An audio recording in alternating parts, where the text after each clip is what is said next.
नमस्कार। मैं doctor Hariom, retired principal scientist CCS HASR। आज हम एक बड़े महत्वपूर्ण मुद्दे पर बात करेंगे। एक खबर चारों तरफ फैली हुई है, कृषि का आतंकवाद, एग्री टेररिज्म। ये खबर अमेरिका से आई हुई है। वहाँ के जो FBI के डायरेक्टर हैं, मैं पढ़ के सुनाता हूँ आपको। तो उनका ये ट्वीट है 2-3 दिन पहले का।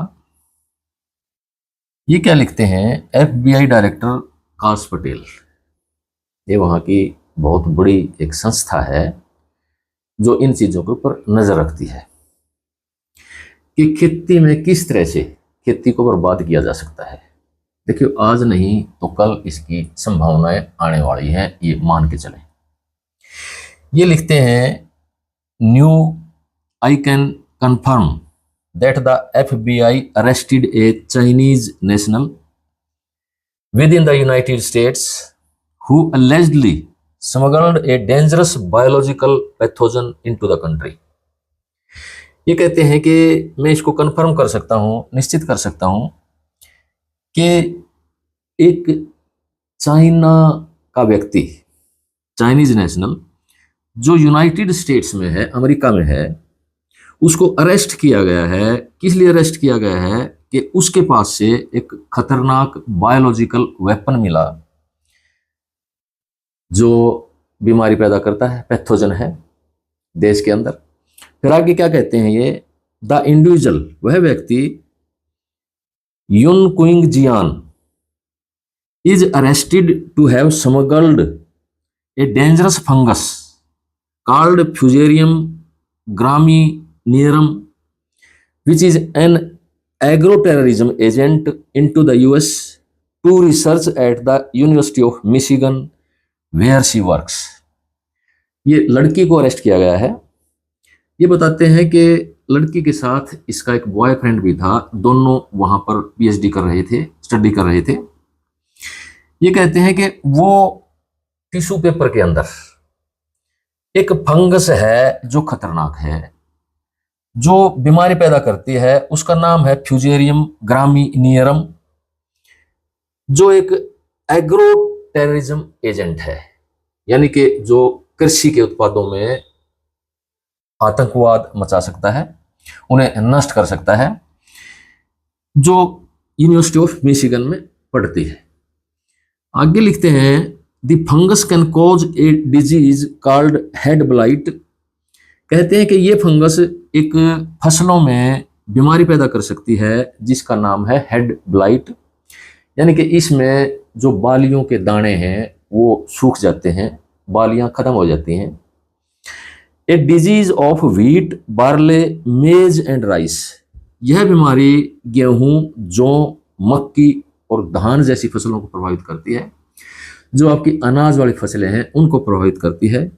कॉजिंग सिग्निफिकेंट हेल्थ इश्यूज, जिससे जो स्वास्थ्य संबंधित समस्याएं हैं वो बढ़ जाती हैं। In both humans and live stock, आदमियों के अंदर भी और पशुओं के अंदर भी इससे बीमारियां बढ़ जाती हैं। जब वो फसल के अंदर से ये बीमारी आती है, पहले तो फसल बर्बाद होती है, उसके बाद इसका दूसरे ये इफेक्ट होते हैं। देखिए, संभावनाएं, इनसे इनकार नहीं कर सकते आप। आगे आने वाले टाइम में, जैसे आप देख चुके हैं कोरोना के टाइम में, ये भी एक तरह का बायोलॉजिकल वारफेयर था, ये भी एक तरह का टेररिज्म था जो व्यक्तियों को खत्म करता था। ये ऐसा समाचार है जो हमारी फसलों को बर्बाद कर सकता है। इसमें जब फसल बर्बाद हो जाएंगी तो जो उस देश के वासी हैं वो भी कैसे जीवित रह सकते हैं।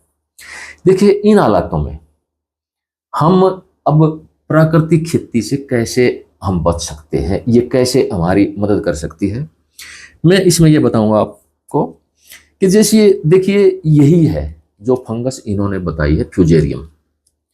फ्यूजेरियम की जितनी भी स्पीसीज होती है ये मिट्टी में रहती है, सॉइल बोर्न पैथोजन है ये।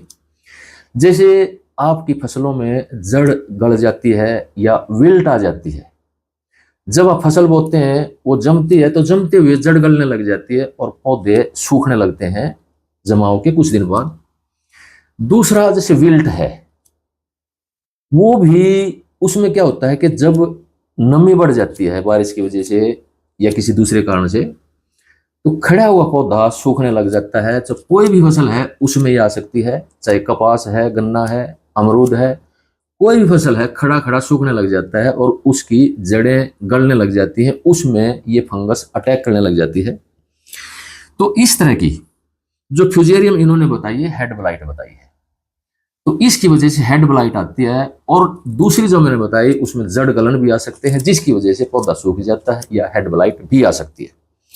देखिए ये एक्सपेरिमेंट हो चुके हैं, ये रिसर्च पेपर अवेलेबल हैं, उपलब्ध हैं। रिसर्च की जो फाइंडिंग्स हैं, जो शोध के परिणाम हैं, वो ये बताते हैं कि अगर हम अपने खेत में इनपुट के तौर पर किसी भी प्रकार गौमूत्र का प्रयोग कर लेते हैं, तो ये जो जड़ गलन बीमारियां हैं या विल्ट जैसी बीमारियां हैं, जो फ्यूजेरियम या राइजोक्टोनिया, स्क्लेरोसियम, इसमें आपकी जड़ गलन भी आ गई, आपका कॉलर जो एक संपर्क पॉइंट होता है मिट्टी का, पौधे का, तने का, वहां से सूख कर पौधे मर जाते हैं, जैसे डैम्पिंग ऑफ है और दूसरे फसलों में है। और इसके अतिरिक्त जैसे आपका तना गलन आ जाता है, या यहाँ तक के राइस में शीत ब्लाइट आ जाती है। तो रिसर्च परिणाम ये बताते हैं कि जहां भी गौमूत्र यूज होता है ये बीमारियां अपने आप कंट्रोल हो जाती हैं। अब देखिए हम बात करते हैं जैविक खेती की। जैविक खेती में ये बीमारियां और ज्यादा आएंगी।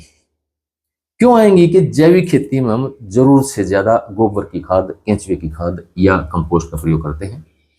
ये क्या करते हैं कि जो पैथोजन है या कीड़े हैं मिट्टी के अंदर, उनको बढ़ाते हैं, क्योंकि उनको भोजन प्रदान करते हैं, सबस्ट्रेट के रूप में काम करते हैं। लाभदायक जीवाणुओं को अधिक भोजन की जरूरत नहीं होती है, क्योंकि वो करोड़ों वर्षों से बड़ी डिफिकल्ट, मुश्किल परिस्थितियों से जिंदा होकर के बचे आए हैं और आज भी वो जिंदा हैं और वो काम कर रहे हैं हमारे सिस्टम में, पशुओं के अंदर भी, आदमी के अंदर भी और जमीन के अंदर भी। तो ये लाभदायक जीवाणु है, इनको भोजन की ज्यादा जरूरत नहीं होती है। जो हानिकारक जीवाणु होते हैं उनको कई गुना ज्यादा भोजन की जरूरत पड़ती है।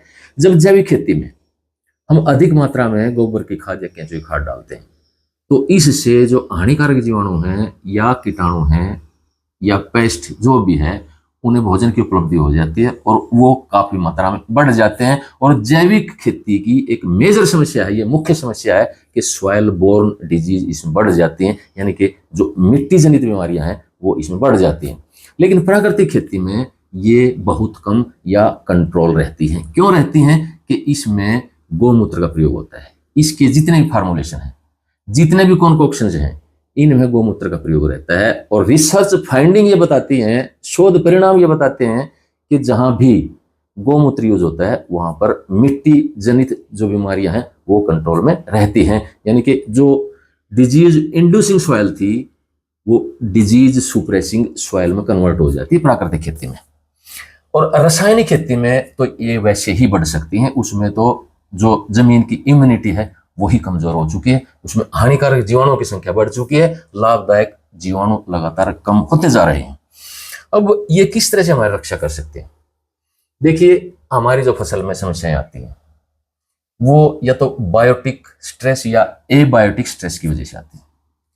यानी कि कुछ समस्याएं तो ऐसी होती हैं जो वातावरण, जैसे कोई तापमान की है, नमी की है या पीएच की है, इस तरह की समस्याएं होती हैं जिससे हमारी फसल मरती है। और बायोटिक का मतलब है जिसमें कोई कीड़ा या बीमारी अटैक करते हैं, हमारी फसल को नष्ट करते हैं। तो इन दोनों परिस्थितियों में प्राकृतिक खेती हमारी मदद करती है। अब एबायोटिक स्ट्रेस में कैसे मदद करती है, मैं उदाहरण देकर समझाता हूं आपको। जमीन के अंदर जो अनाज की फसलें होती हैं उनमें जो जड़ों का क्षेत्र होता है, जहां तक जड़ें फैली हुई होती हैं, उसमें एक बैक्टीरिया होता है, सूक्ष्म जीवाणु होता है, उसका नाम है एजोस्पिरिलम। ये ऐसा जीवाणु है, ये ऐसा बैक्टीरिया है जो वातावरण से जड़ों के क्षेत्र में नाइट्रोजन फिक्स करता है। जो वातावरण में नाइट्रोजन है 78%, उसको जड़ों के पास स्थित करता है, फिक्स करता है, और उस नाइट्रोजन को फिर पौधे के अंदर सप्लाई करता है, पौधे में नाइट्रोजन की पूर्ति होती है। तो इसमें एक और काम है, ये और भी काम करता है, ये अनेकों काम करते हैं, लेकिन एक और काम करता है। वो क्या है कि इसमें से दो हार्मोन रिलीज होते हैं। एक का नाम है इंडोल एसिटिक एसिड, दूसरे का नाम है abscisic acid. Indole acetic acid क्या करता है कि जो आपके खेत में नमक होते हैं, नमक अधिक मात्रा में होते हैं, तो ये उनसे बचाव करता है पौधे का। एब्सिसिक एसिड क्या करता है कि मान लो सूखा पड़ गया, पानी की कमी आ गई है, तो उसमें ये पौधे की रक्षा करता है। देखिए जो एबायोटिक स्ट्रेस है उनमें ये दो मुख्य कारण रहते हैं, जिसमें पानी की कमी आ जाती है या नमक की वजह से फसल प्रभावित होने लग जाती है, और तीसरा पीएच है, जैसे पीएच नमक बढ़ जाते हैं जमीन में, तो उसमें भी ये बैक्टीरिया क्या करते हैं कि पीएच को भी कम करते हैं, उसके प्रभाव को भी कम करते हैं, क्योंकि इन सूक्ष्म जीवाणुओं में से और केंचुए हैं जैसे, इनमें से ऑर्गेनिक एसिड भी रिलीज होते हैं जो मिट्टी की पीएच को कम करते हैं और जो हानिकारक जीवाणु हैं उनको हटाते हैं और लाभदायक जीवाणुओं के लिए अच्छी परिस्थितियां पैदा करते हैं। ये तो हुआ एबायोटिक स्ट्रेस से कैसे बचाती है प्राकृतिक खेती। अब एक और बात बताता हूं आपको। अगर आप जैसे ये मैंने बताया एजोस्पिरिलम या अजोटोबैक्टर है, वो भी नाइट्रोजन फिक्स करता है, या राइजोबियम है जो दालों में नाइट्रोजन फिक्स करता है। इन तीनों में ही अगर आप खेत में यूरिया डाल देते हैं तो ये नाइट्रोजन फिक्स नहीं करते हैं या उसकी काफी मात्रा कम हो जाती है, क्योंकि आपने बैठे हुए उन्हें भोजन प्रदान कर दिया है। ये तभी ज्यादा काम करते हैं जब आप उसमें यूरिया या नाइट्रोजन ना डालें, उसमें ये अधिक मात्रा में नाइट्रोजन फिक्स करते हैं। ये एबायोटिक स्ट्रेस मैंने आपको बताया। दूसरा बायोटिक स्ट्रेस। बायोटिक स्ट्रेस में क्या होता है कि उसमें जैसे कीड़े बीमारियां बढ़ जाते हैं आपके खेत में, तो इसमें दो फंगस ऐसी हैं, तीन फंगस ऐसी हैं जो उनसे हमारा बचाव करती हैं। और भी होंगी, और भी काफी होंगी, लेकिन मैं उदाहरण के तौर पे यहां बता रहा हूं आपको कि एक तो है मेटाराइजियम एनिसोप्ली, दूसरी है बवेरिया बासियाना। ये दोनों फंगस ऐसी हैं जो फसल को 100 से ज्यादा कीड़ों से बचाती हैं, रक्षा करती हैं, उनके अंदर घुस करके उनको मार देती हैं।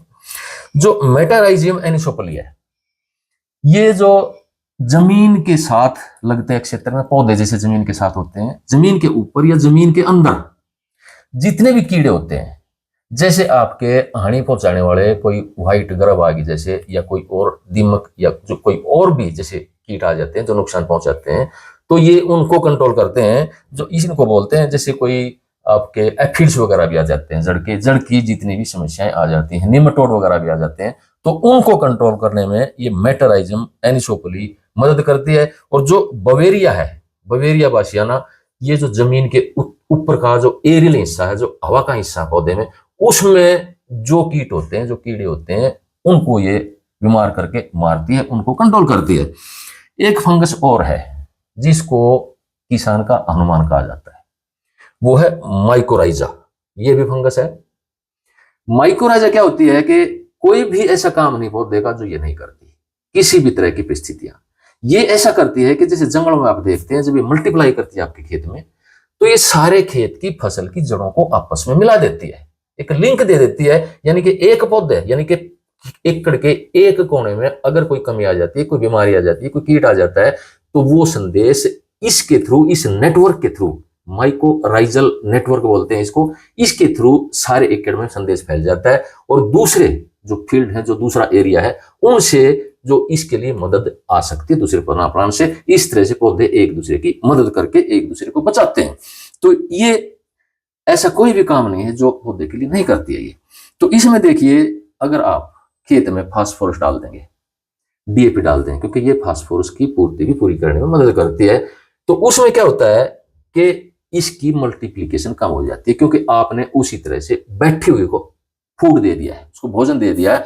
तो जितने भी माइक्रोब्स हैं, अगर आपने उसमें फूड सप्लाई कर दिया है जो उनके लिए रेडीमेड फूड हो जाता है, तो वो अपना काम करने, उनके अंदर स्विच ऑन और स्विच ऑफ एक प्रोसेस होता है, तो वो स्विच ऑफ हो जाता है और वो काम करना बंद कर देते हैं, या उसकी एफिशिएंसी कम हो जाती है। तो इस तरह से जो सूक्ष्म जीवाणु हैं, ये आपकी खेती में इम्यूनिटी पैदा करते हैं और ये आपकी खेती में लाभदायक जीवाणु को बढ़ाते हैं, नाइट्रोजन फिक्स करते हैं और हर तरह से प्लांट के अंदर एक रेजिस्टेंस मैकेनिज्म यानी कि रोग और बीमारियों के प्रति प्रतिरोधक अक्षमता पैदा करते हैं, जिसकी वजह से उनकी बढ़वार अच्छी होती है, जमीन की ताकत बढ़ जाती है, इम्यूनिटी हो जाती है और आपकी पैदावार भी पूरी हो जाती है। दूसरे जो जैविक खेती या रासायनिक खेती है उससे पैदावार कम, उससे भी अधिक पैदावार होने लगती है, लेकिन इसके लिए एक ट्रेनिंग लेने की जरूरत पड़ती है, क्योंकि प्राकृतिक खेती एक अलग तरह का सिस्टम है जो जैविक खेती नहीं है, जो रासायनिक खेती नहीं है। धन्यवाद।